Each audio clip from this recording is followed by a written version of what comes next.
Bom, e Titânides, né? Prazer sempre encontrar com vocês aqui no nosso happy hour de sexta-feira. Né? Vocês têm um ambiente aqui onde vocês podem conversar, onde podem tirar suas dúvidas, podem falar dos seus desafios, das suas dores, né? Que nós podemos também apresentar soluções. Acho muito interessante quando alguém apresenta uma dor, de repente a pessoa ao lado, às vezes não é necessariamente apenas do lado geograficamente, mas a pessoa que está ao lado talvez já tenha passado também por esse tipo de situação e possa dar um caminho, também uma jornada para vocês. Hoje nós temos aqui a presença da professora Katsuren Machado, ela é advogada e ela trabalha com design thinking também, uma ferramenta fundamental. Eu não digo apenas para escritórios de advocacia, mas é uma ferramenta fundamental para quem quer destravar os seus projetos e acompanhar principalmente aqui, que nós vamos conversar hoje, a jornada do cliente. Então, eu acredito que ela, com o seu conhecimento, com a sua experiência, inclusive até do mundo corporativo, ela pode nos dar algumas ideias, alguns insights para nós aplicarmos na prática. Então, agradeço novamente aos titãs e titânides aqui presentes, né? Nós temos aqui o nosso Happy Flow, que é um happy hour com conteúdo, e desde logo já passo a palavra para a professora Katsuren apresentar as suas lições, fazer os seus apontamentos. Ela terá em torno de 30 a 40 minutos, e depois tem espaço aberto também, se alguém quiser fazer alguma pergunta, fazer um comentário, também já tem espaço aberto aqui. Logicamente, se eventualmente entrar algum hacker aqui na nossa reunião, talvez a gente tenha que interromper e eu abro daí uma outra sala, aviso vocês dessa outra sala, para nós continuarmos aqui a nossa aula, a nossa palestra com a professora Katsuri. Então, de novo, muito obrigado, Katsuri, pela disposição, e aqui o espaço é seu. Obrigada, professor. Eu que agradeço o espaço para conversar com o pessoal desse clube, que eu sou super fã. Eu já conheço o professor Marco já há algum tempo, que eu acompanho. Para mim é uma inspiração. E falar com todos vocês, para mim, é uma alegria. O design thinking, né, é algo que faz parte da minha abordagem e ele é muito útil para resolução de problemas complexos, né? Se você tem um problema e precisa repensar modos de resolução, o design thinking com certeza ele pode ser muito útil. E aí hoje eu vou falar um pouquinho sobre Legal Customer Experience. Quando a gente fala de experiência do cliente, normalmente a gente não pensa que todos os conceitos e conhecimentos em torno desse tema, ele é perfeitamente aplicável para para as nossas rotinas, né? Quando a gente fala com o advogado, eles acham que desenvolver a atividade da maneira como nós aprendemos na faculdade já é suficiente. Quando, na verdade, hoje em dia, um mercado altamente competitivo em todas as áreas exige que a gente se readeque, né, se reinvente e possa oferecer além do esperado.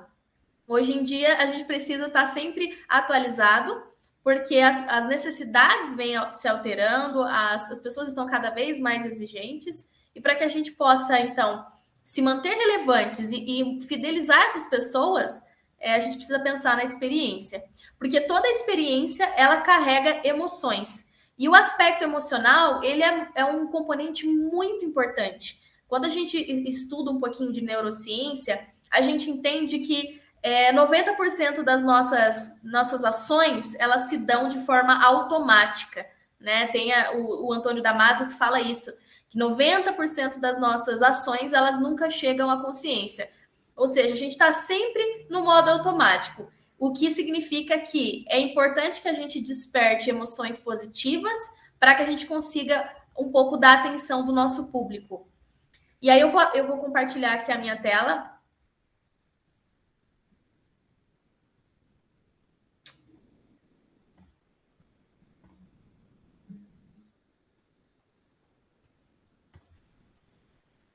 Para a gente conversar um pouquinho sobre isso. Estão vendo aí? Tudo certinho? Sim, né? Ok. Vamos lá, então. Então, eu vou falar um pouquinho, a gente vai conversar um pouquinho hoje sobre Legal Customer Experience. Bom, algumas pessoas do clube já me conhecem, mas para quem ainda não, eu sou advogada, legal designer, trabalho com redesign de negócio através do Legal Customer Experience e sou pesquisadora na área de inovação.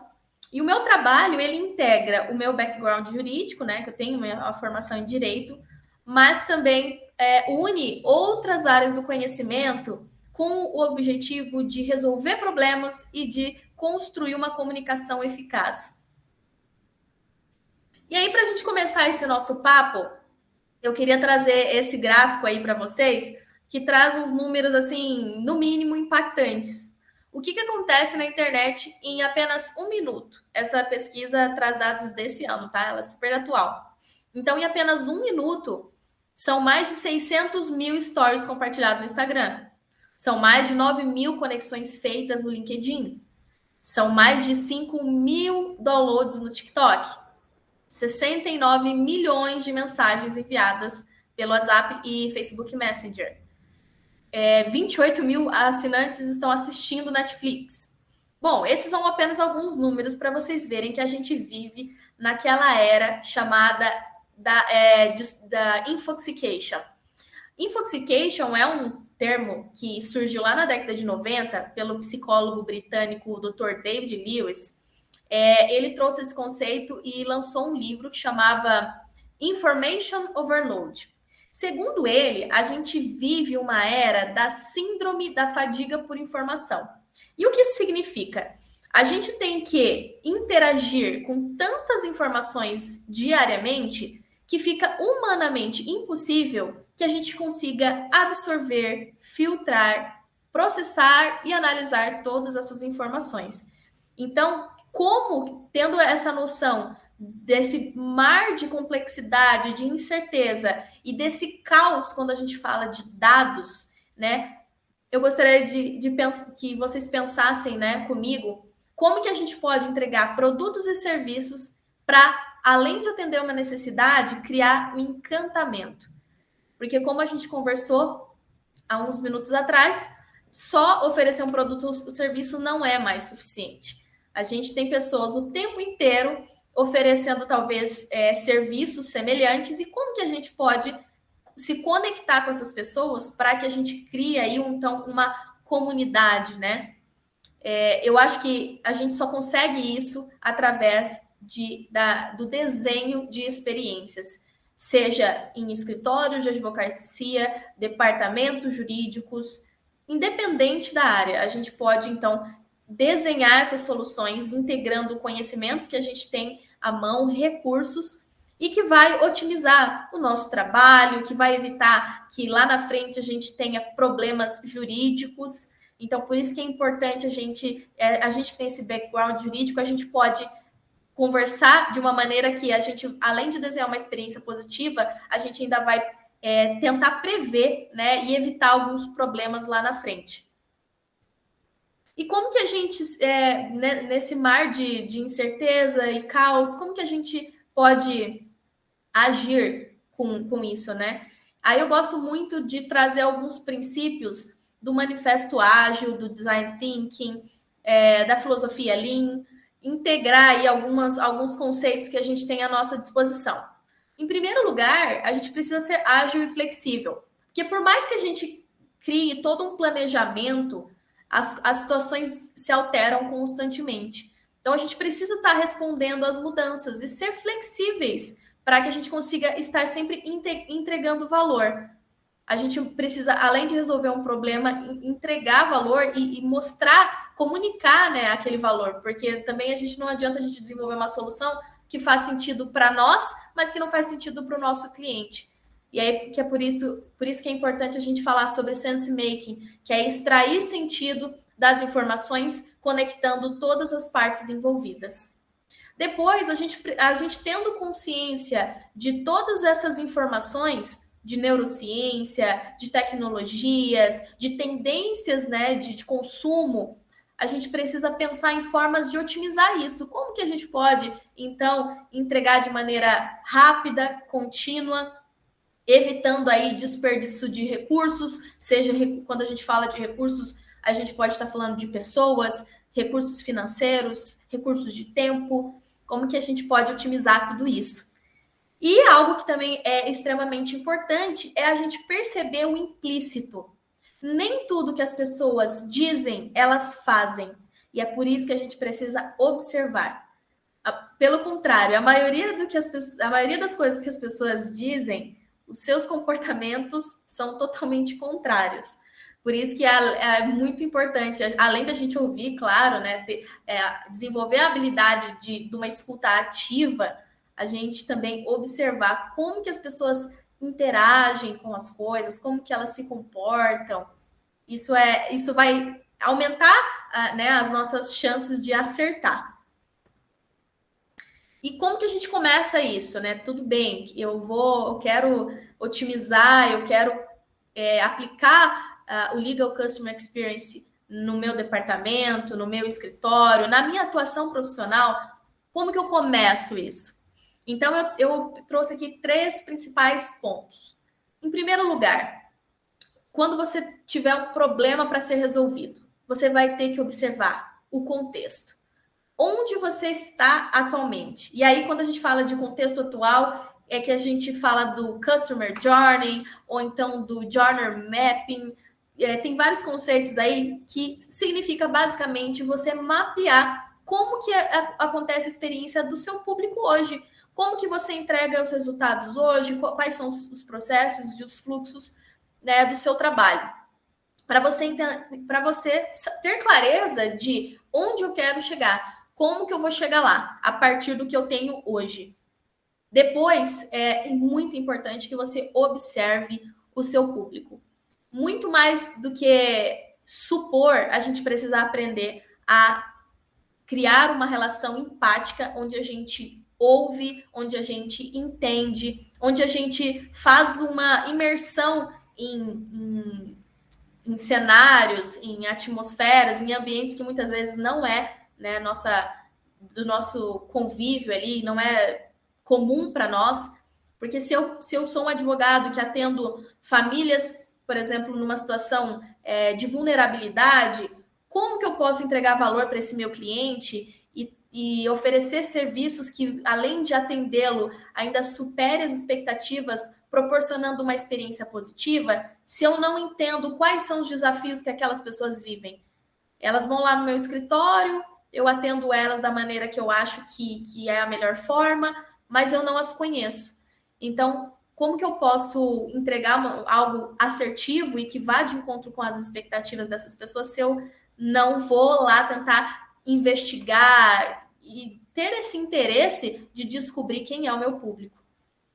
E um último aspecto seria a questão de visualizar o futuro. Então, qual o futuro que eu quero construir? Qual o futuro desejável? Como que eu chego até lá? E aí, a partir disso, a gente vai definir. Em primeiro lugar, o que eu vou atacar, né? Qual vai ser a minha prioridade? Vai ser o desenvolvimento de uma solução? Vai ser uma comunicação que se conecta e que é mais fácil, que é mais compreensível? Ou é as integrações que eu faço com clientes, parceiros de negócio, colaboradores? Porque quando a gente fala de princípios do design, né, o legal design, ele integra conhecimentos, dentre eles, né, a abordagem e alguns princípios do design.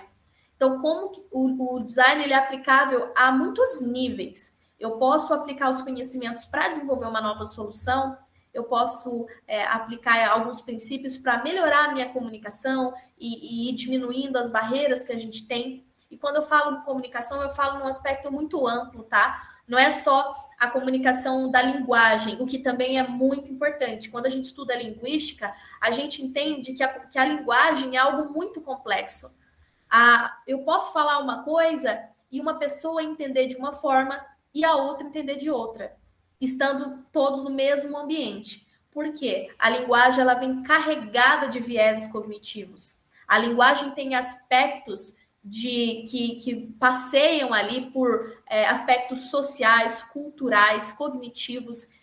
E, enfim, é um assunto que é muito amplo. Mas quando eu falo de comunicação, não estou falando só de linguagem, eu estou falando da maneira como eu me expresso, a maneira como eu quero que o meu escritório, a minha empresa seja percebida, a forma como eu entrego as soluções, tudo isso comunica, né? E aí também eu gosto de falar sempre que informar não é comunicar. Que comunicação que não estabelece relacionamento é apenas ruído. E esse é um pensamento que não é totalmente meu. Tem um sociólogo, o Dominique Walton, que ele fala, e tem até um livro nesse sentido, que informar não é comunicar. Então, se você não consegue estabelecer esse relacionamento com o seu público, é só ruído, é só barulho.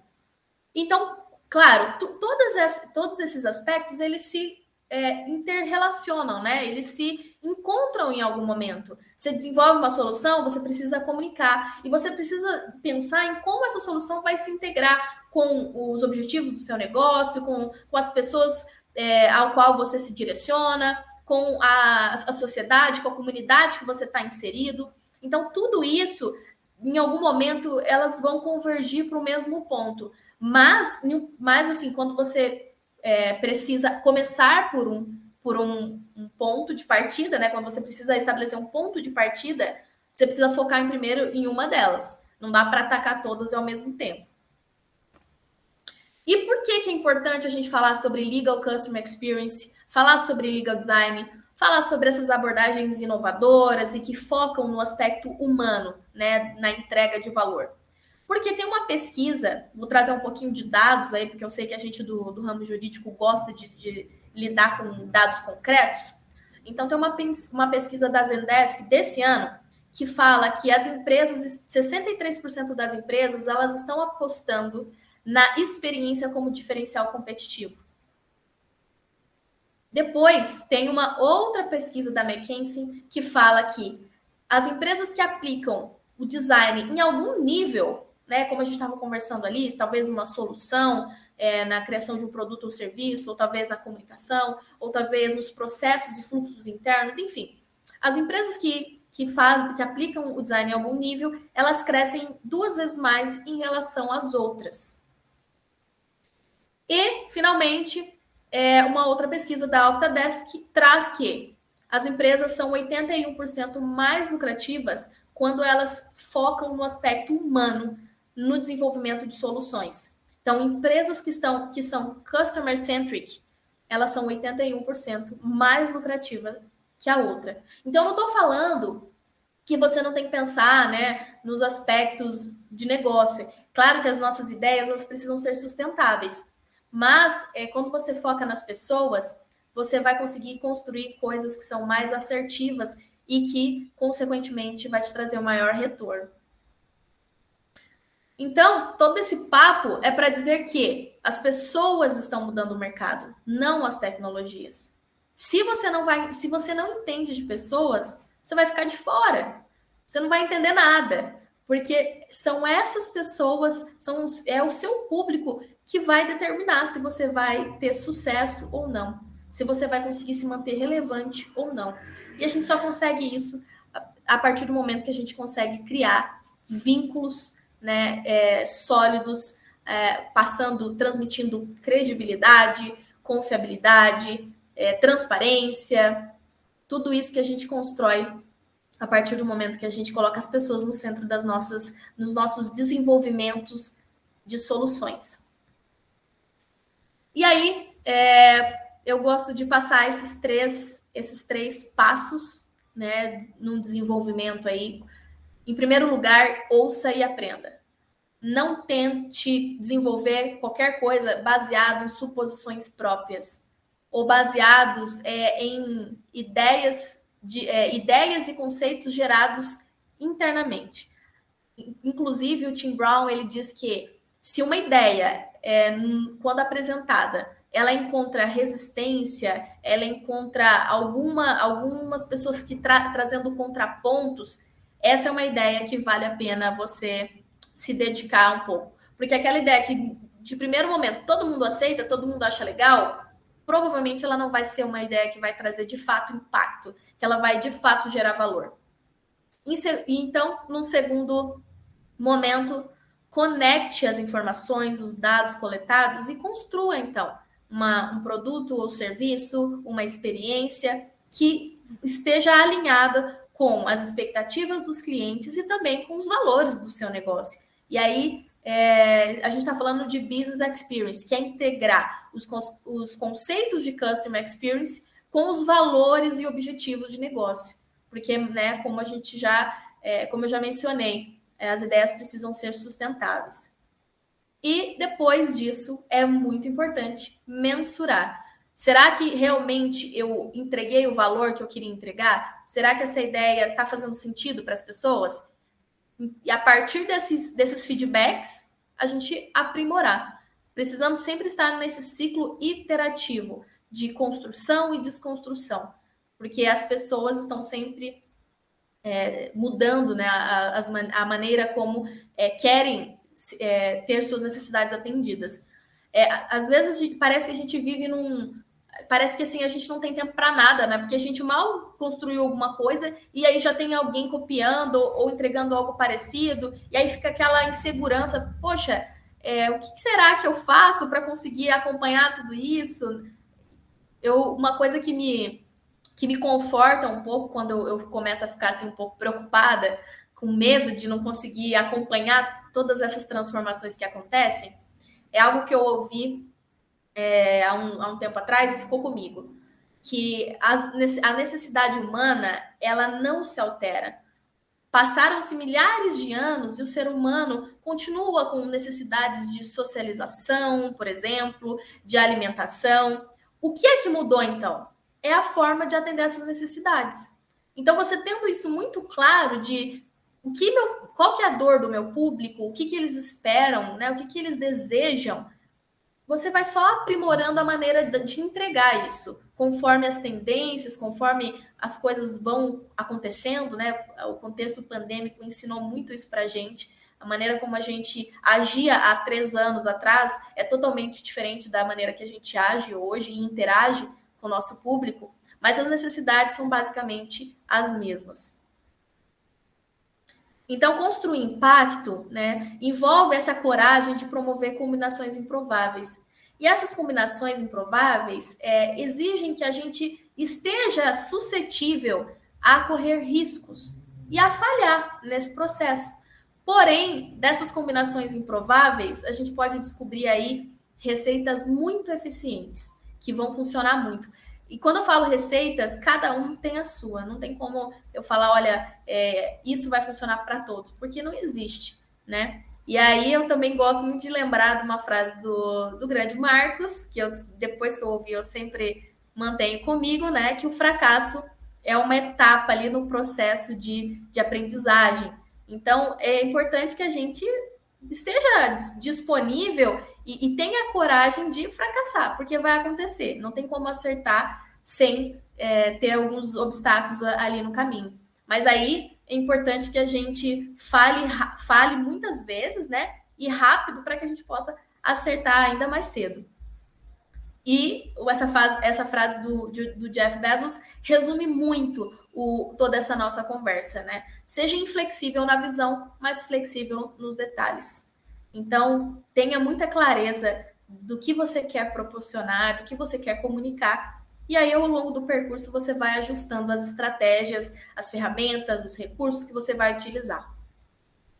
Então, para finalizar, eu queria deixar uma questão aí com vocês. Quais experiências vocês querem gerar?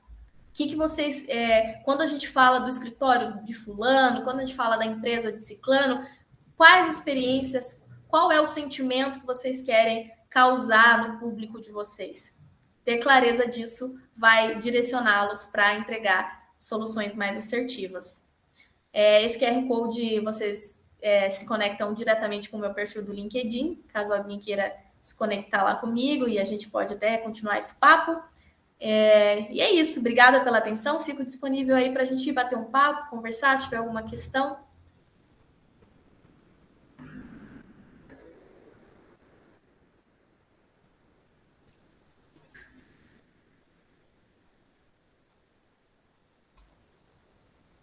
Muito obrigado, Katsuni, aí, pela apresentação. A ideia sempre é dar algumas provocações, né? Trazer algumas provocações, e cada um tem que adaptar essas ideias para o seu próprio negócio, para o seu próprio escritório, para a sua própria carreira.